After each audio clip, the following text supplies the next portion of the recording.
Welcome to another episode of Doorside Chatter with Lumaline. I'm here today with a very special guest, friend of the show, the very famous Micah Callari. Hi, Who are you? I am Micah Callari. I use she, her pronouns. I make music. I like self-producing all of it. I like singing all of it. I like writing all of it. Mm-hmm. Pretty soon I'm gonna be hopefully performing a lot of it. I like the total creative freedom I get with my art, and I love putting it out to people, and I love expressing myself that way. Oh, have I been pronouncing your name wrong this entire time? I think you said Callera. I don't remember what you said, but it is Callari. Callari. Callari is how you pronounce it, but it sounded like a mix Callari. of Callari. Yeah, It's not it's too terribly off, is it? Okay. no, no. I've got calorie is where I like I'm like whoa, like I draw a line, but like That's I, crazy. What the fuck? yeah, I understand Callari too because it's like I think that's what like because it's an Italian name, but like my family has pronounced it Callari the entire time like we've existed. So it's like I think some people are just used to the other Callaris out there being different. But I'm like, what does frustrate me slightly though is for people who like I know listen to my music, I have my tag with my name and how to pronounce it in it, and then people are just like, oh. Calaro, like fuck off. Callari.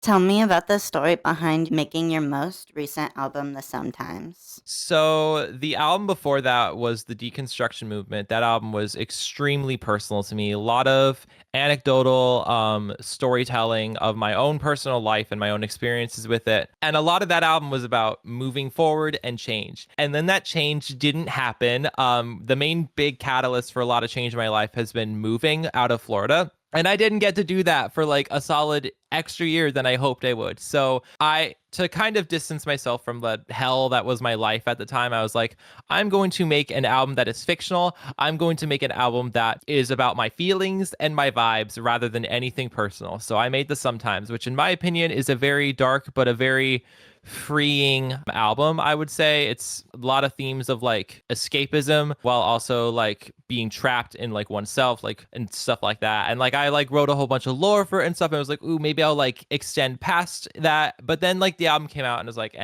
I'm ready to move on. But that's how I got there. So How was it like shooting the Demigod music video? it was so much fucking fun. I can tell. It was like my one of my first. We shot it in like because I moved to Chicago in March. We shot the music video in April. It was like Quinny goes to college in Chicago, but wasn't going to be there for the summer. So we had like one day left basically before her schedule got crazy to like shoot it all. So like me, Quinny, and then like my close friend Evelyn, we just like went out to like to Chicago, like the Riverwalk. We went to the Riverwalk and shot there. We shot in the Blue Line, like loop subways. Like we just went out and we just like did whatever we could think of. And then Evelyn fucking destroyed the editing. She did so fucking good and I did like know, it's so the good. most most fun shit like ever. So it was so that day of shooting was so much fun, and it was so fun seeing like every update that would come out of like what new edits were made and stuff. Just like the time of my life basically. I know that music video is really fun. What was it like making Boom with J.O. Vision? That was a song that like we made that before the Sometimes was even in full production. We made that last year around like the summer.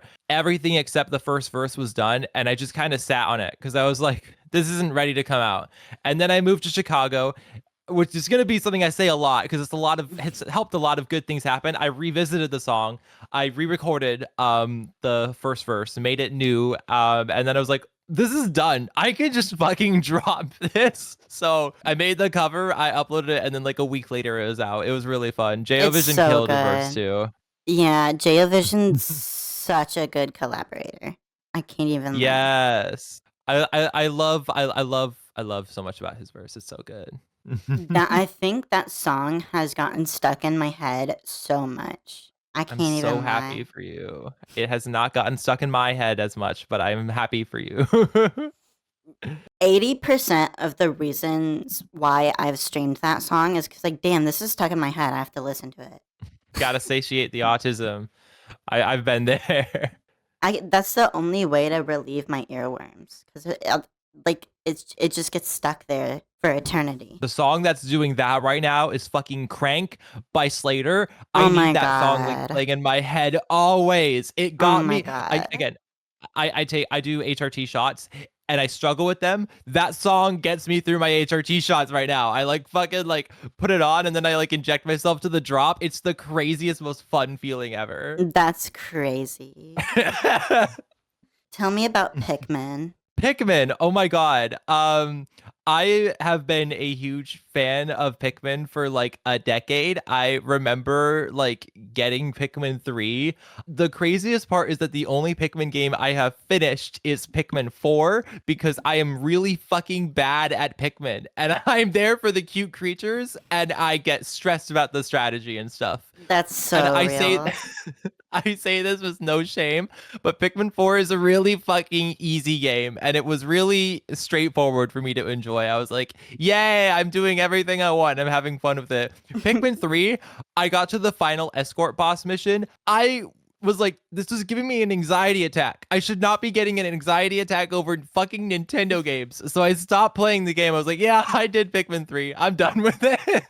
Pikmin 1 also is fucking I'm so bad at Pikmin 1. I can't get past the second level because like I it's not even that I'm doing like that bad. I just get anxiety about like the days count and that I'm gonna miss shit. So it's like, oh, you have 30 days to get everything. I'm like, I didn't do shit today.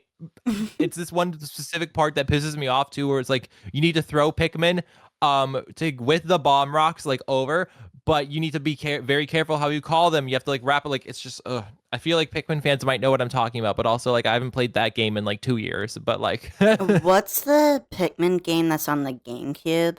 so there's two, there's Pikmin 1 and then there's Pikmin 2. Pikmin 1 and 2 and Pikmin 3, Pikmin we but What's the one where it's the spaceship that comes down and you have to like get the parts for it. yeah. Pikmin 1. Okay, so I played a little bit of Pikmin 1. But that's my only Ooh. exposure cuz my friend was like you need to play Pikmin. I'm not a It's single player good. person unfortunately. I Well, don't they do added single player co-op to games. Pikmin 3. They added They co-op to Pikmin did? 3.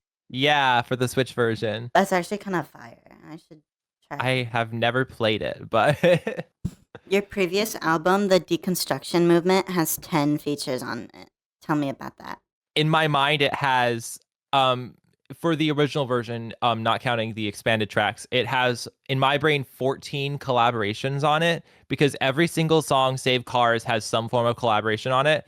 That album I wanted it to be like as much of my like friends and collaborators and inspirations as possible like on it that I could get. Like I'm still really happy with like what everyone contributed and stuff. To me it's like a lot of the singing on the album, like the themes are obvious about like mania, like religion, traveling, like transitioning, like I don't know if feeling isolated is the term, but I wanted there to be enough collaboration where I didn't feel like isolation with it, because like for sometimes I feel like a feature will add nothing to a song and I'm like, why did the feature like appear and do nothing? So I wanted every feature to have like purpose and to add something to the track and make it feel like more complete. So it was definitely Really really fun to cool. Favorite and least favorite Mario game? Mario Galaxy 1 is up there. I really fuck with that. Pretty much all the Mario Karts, but especially DS.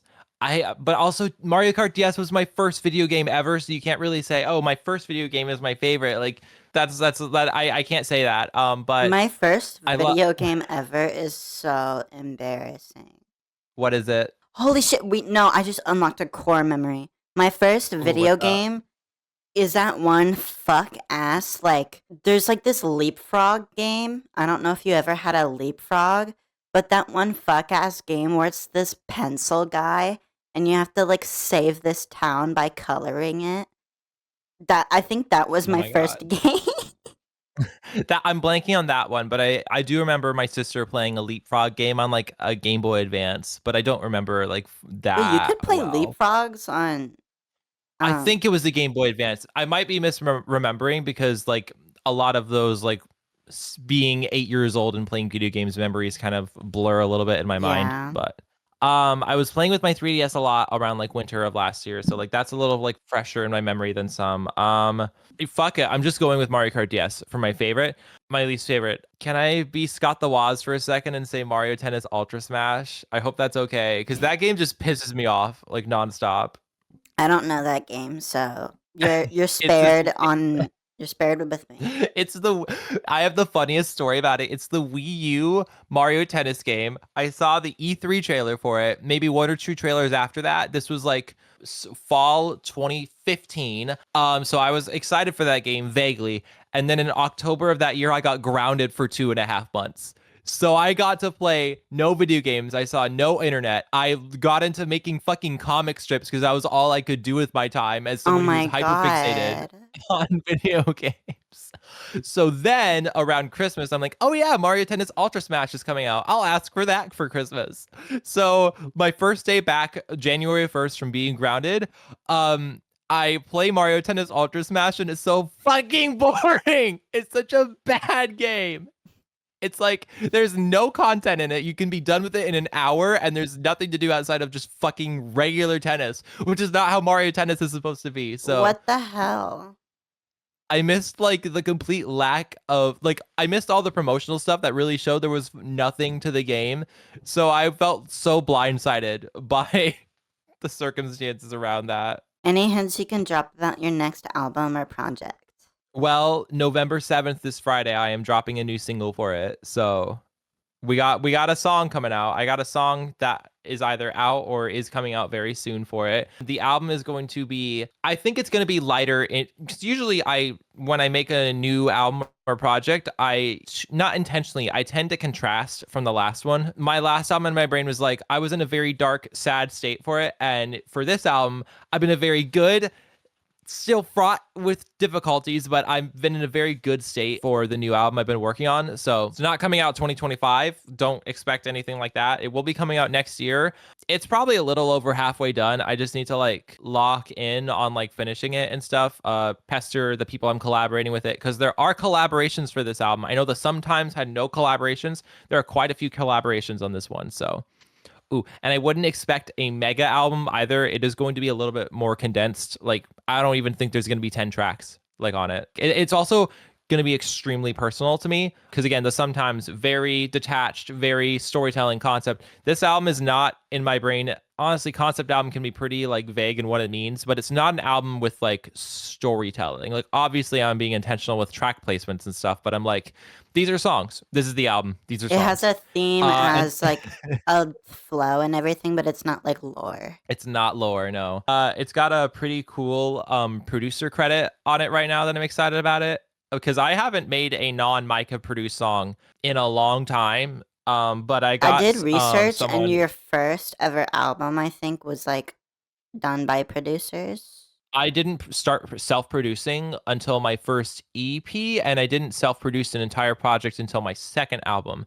Those the first album, first EP, second album, kind of bad, so I don't really think about them much. But my very first album was not produced by me at all. So my vocals, these are probably going to be my best vocals. I'm extremely proud with Love. every. I'm extremely proud of all the vocal takes I've been doing because I've been doing a lot. So I'm a little tired of singing some days, but it's gonna Yeah. be condensed, focused, and fun.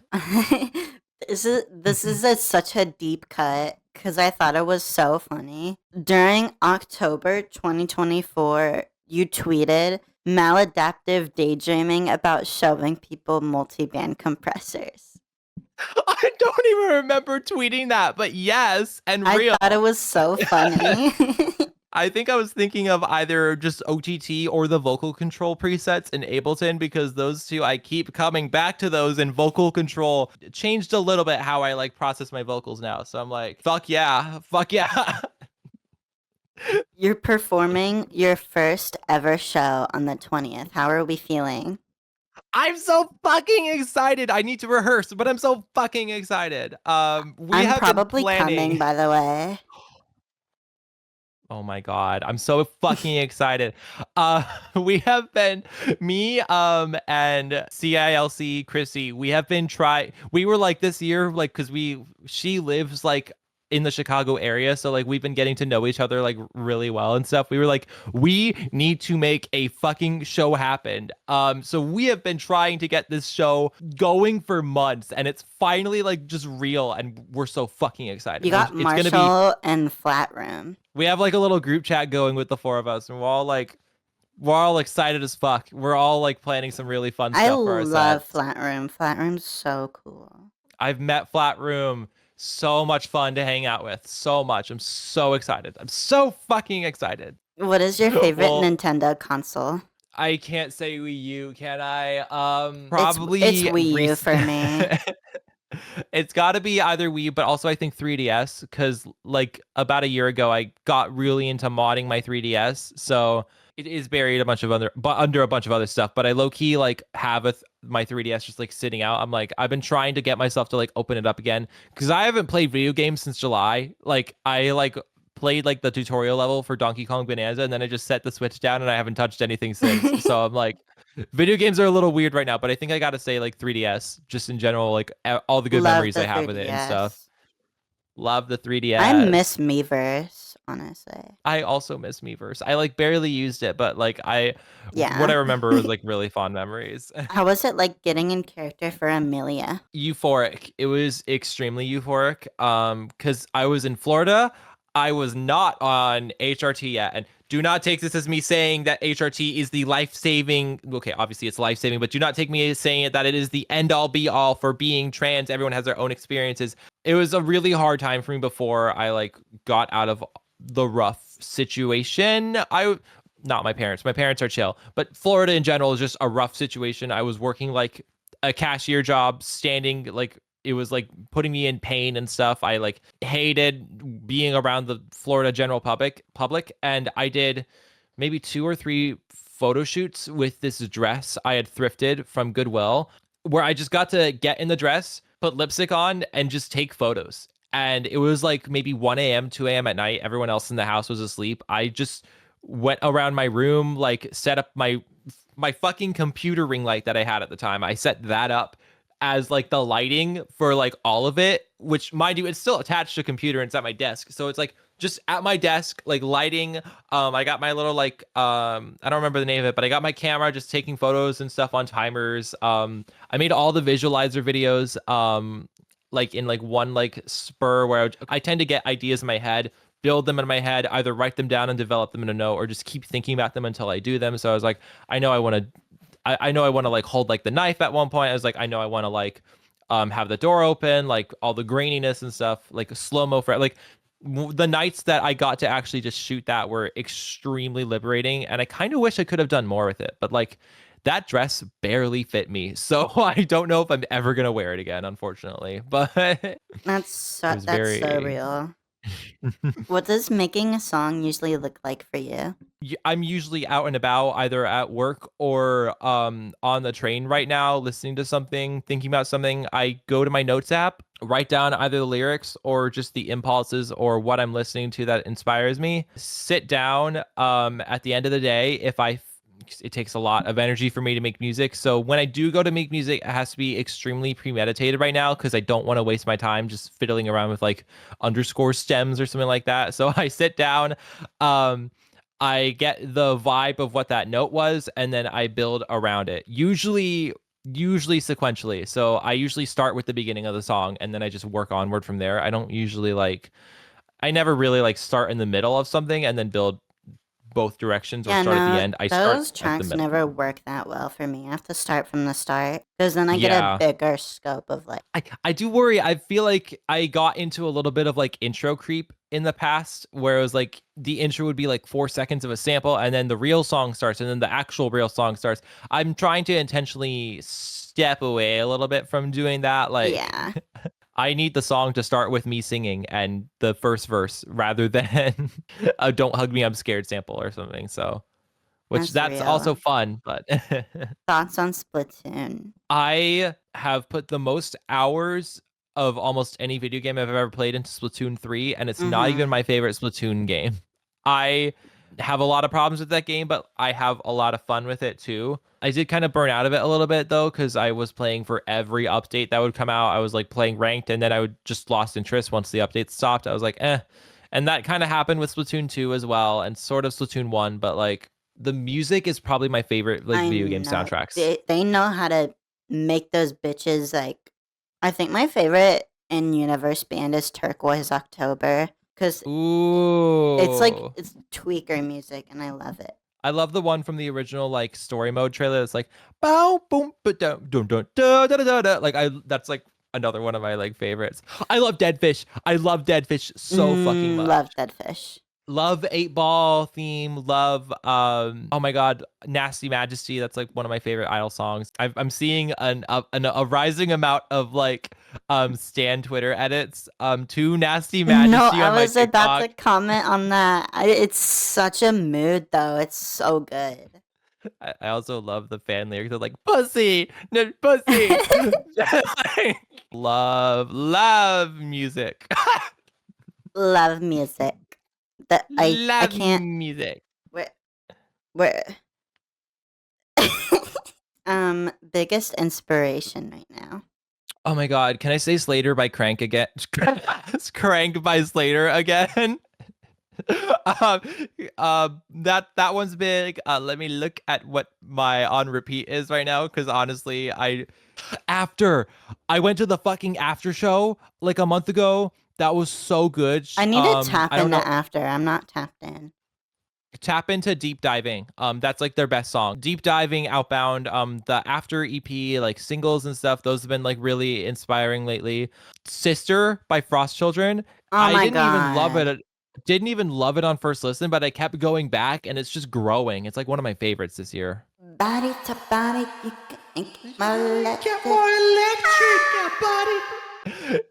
love the new Galleria era, whatever, Yeah, of like do it. underscores. I was so incredibly high when the premiere happened, so I was just like, I was shocked. I was gagged that she was doing choreo and it was good too. I was like, oh my no, god, I good for literally had her. the video on live for 30 minutes just trying to process what just happened. Process the mother quake. I And love by the way, love it was underscores. literally 30 minutes. The I video released at midnight and it was 1:30 in the morning and I was still watching it. I did that with Crank by Slater. I listened to it like 20 times in a row. I think it's that autism thing where you just like constant like looping of something you like. I can't speak. Oh my god.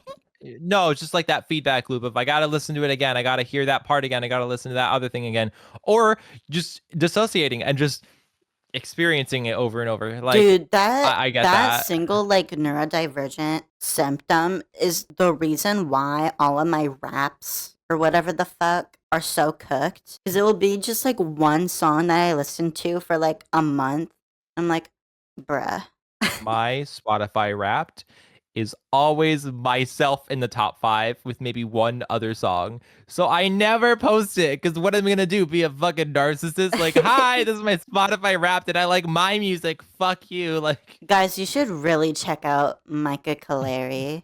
It says Micah and then Callari. I'm always like, your number one artist this year is Micah Callari. Da, da, da, da. But What is your dream collab? I've said Poppy in the past. I've said Tyler the Creator in the past. Right now, I'm thinking. I'm not fucking saying Slater again. I'm thinking. I'm thinking after. I think after production would be really fun to just sing over in general. Plus like vocally duetting. I don't even remember her name right now, but vocally duetting with the blonde woman from After is like The blonde woman from After. dream situation there. Do you stream any Lumaline tracks? I don't, but you have convinced me in one interview that I need to check your EP out. I'm like, I love horror sound design. I like played a snippet just now of Rigor Mortis just to see what you're talking about. I'm like, yes, I need to listen to that. So I have it Ever saved. since I'm you def made that fucking like joke, I'm like, I need to start doing this. It was all the Halloween costumes I was seeing of people dressing up as the concept. I was like, I yes. know. Biggest hot take you have right now. I refuse to watch One Battle After Another right now. It's this like movie that's like apparently like the movie of the year, and it stars Leonardo DiCaprio, and I'm like, Okay, well, I've I never will heard about it, so it's obviously not the movie of the year. every time I would see a trailer for it in the theater, because I do go to a lot of movies, I would just see the trailer and be like, this looks boring as fuck. And apparently it's not boring as fuck. But I have decided in my mind that it also, fuck Leonardo DiCaprio. Like, I'm building a hotel in Israel. Like, I'm gonna date 20, I'm gonna date girls until they're 25. Fuck him. Ew, So what the so I'm fuck? like maybe I'm like maybe I pirate it when like I'm I bored didn't on a know he random was day, but weird. I also don't know anything about him, but like, he is very weird as a person. I'm like, I don't care if the movie's like woke. I'm like, I've decided I'm not watching if it. it And art, stars a person making a hotel in Israel, it's not woke enough. it's not woke. That's not woke. So I have to like resist like blurting out like I'm not watching that movie. It's like, yeah, I'm just like I don't have interest in it at all. So BFDI. holy shit. Well, we could if we can thank my close friend Evelyn, director of the Demigod music video, for accidentally creating a monster and like convincing me to watch like Battle for Dream Island, because I have seen all of it, seen a bunch of other object shows too. I've seen all of them in Inanimate Insanity. There's something so beyond brain rot. It's like ethical brain rot to me, because Ethical the brain. entire the entire show is like batshit, but it also tries to take itself seriously sometimes. But also like they use the same sound effects from 2010 sometimes.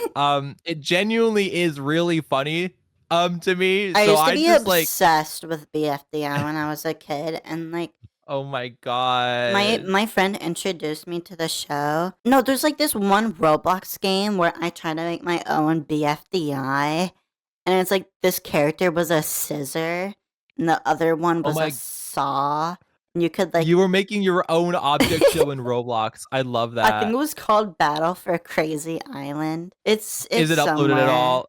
I actually had a moment where I was like, ooh, let me notes app an object show idea that I'm never going to make, but let me write this down. I'm like, I'm I the it, same my, the way. the autism for it has died down a little bit, mostly because they had a spur where they were uploading peak episode after peak episode, and then they kind of like took a little bit of a break. Like I went to the theater showing, and every time I go to a show for something, my special interest about it usually dies down a little bit. It happens with every single concert, so I'm like, I've been in a little lull, but I'm keeping up with it. So What do you think about this cat?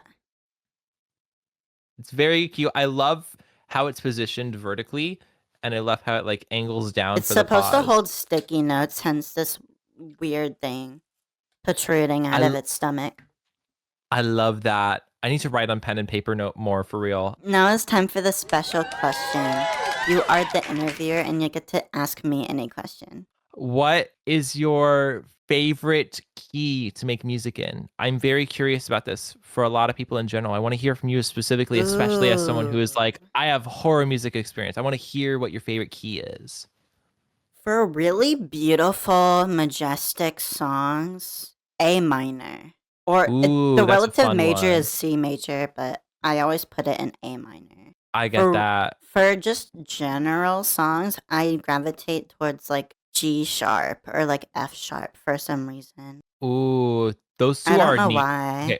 Okay. In my brain for like associations, like A flat slash G sharp is like the Jane remover key, and A minor is like the underscores key. So I always feel like whenever I'm making a song with them, I'm like, oh, I'm just making an underscores or a Jane song. But like, I also just struggle with associations like that. I'm like, fuck that. So, and I just persist anyway. So, but I F tend to sharp is make always mine. songs. There are so many songs of mine that are 120 BPM because I'll start the song without changing the BPM and I'm like, oh fuck, it's 120 again. See, for me, I'm like, fuck it. And I just like change, I make sure everything can like stretch. And then I just change the BPM. I'm like, let's make this faster for no reason. Any shout outs? Shout out El Milagro Taqueria in Pilsen in Chicago. have like my all-time favorite tacos. They got 3 different taco servings in like 1 week. Nobody's ever Uh, shouted at a restaurant. Look, it's $12 for 2 giant tacos. I gotta inform the people. I'm also just like I'm hungry right now. But So that's just on the mind. I'm also like, do I walk the like 15 minutes there? I'll resist. So you can follow me, Micah Callari, at Instagram, Micah Callari Music, and my Blue Sky, MicahCallari.com, and my Twitter, Micah Callari27. And none of these have the same handle. And I wish they did, but Mine yeah, is almost I can, always Lumaline with 2 E's because someone out there has taken Lumaline. which is so fucking annoying. Oh my God, wait, your alt account and it's Luma Lime, and then there's like the lime stream afterwards.